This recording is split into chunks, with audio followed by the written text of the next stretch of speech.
I'm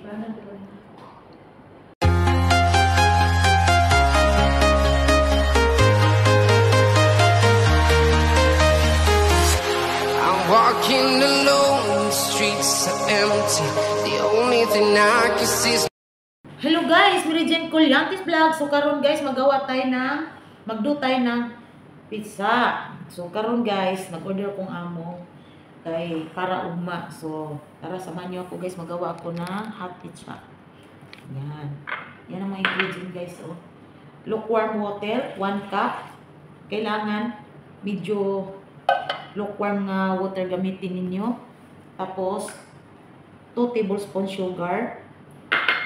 And yeast, dry yeast. 1 tablespoon nga dry yeast. Ang gamit ko guys, yung active yeast. Okay. Tapos maglagay tayo ng 1 tablespoon na cooking oil. So i-keep natin ito guys ng 5 minutes para lalo mag-alsa yung yeast bago natin ilagay ng harina.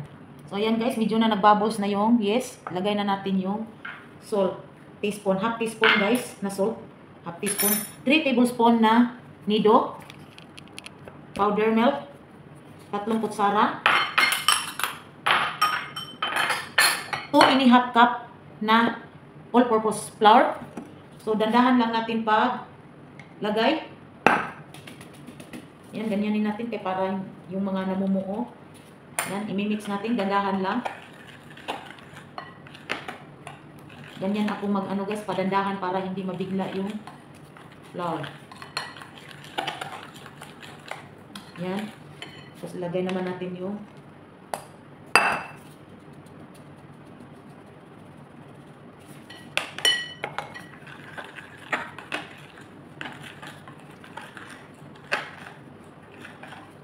so, hindi na natin siya makaya pag maano sa ispuan, kutsara guys. So, kamayin na natin.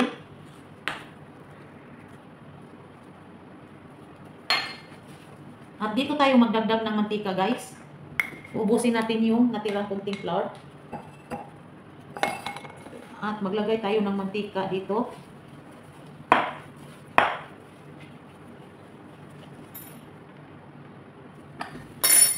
Para hindi magdikit yung ano.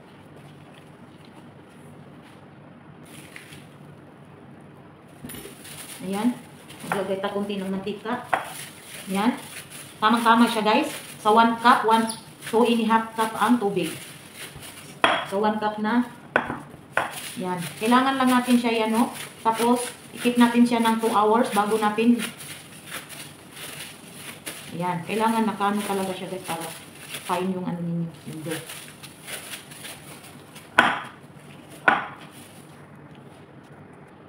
Yan, tangan natin ng mantika guys para hindi siya magdikit guys. Kailangan na mantika yung ano. So, keep natin siya ng 2 hours. Right? Ayan guys. Tubo na yung ano ko guys.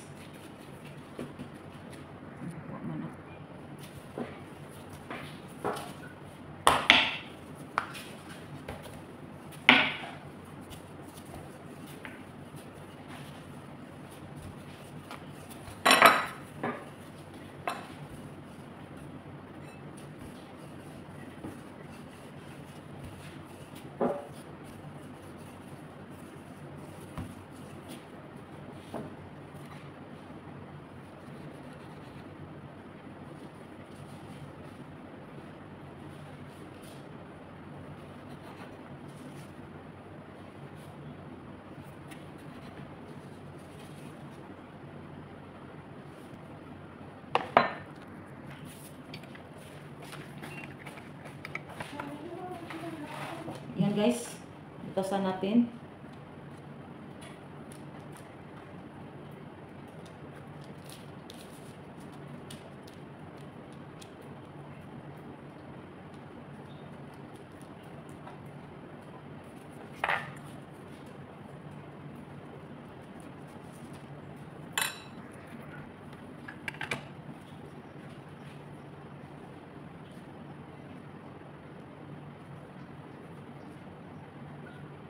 Lagyan natin tatlo lang na bill paper guys. Tapos maglagay tayo ng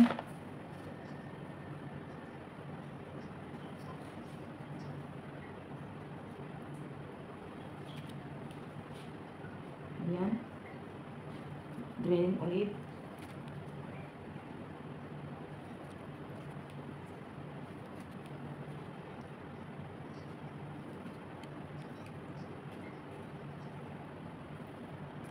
Ayan na guys, i-oven natin guys.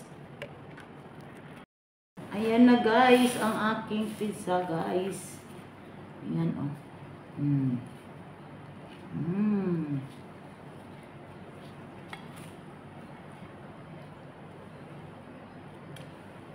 Oh.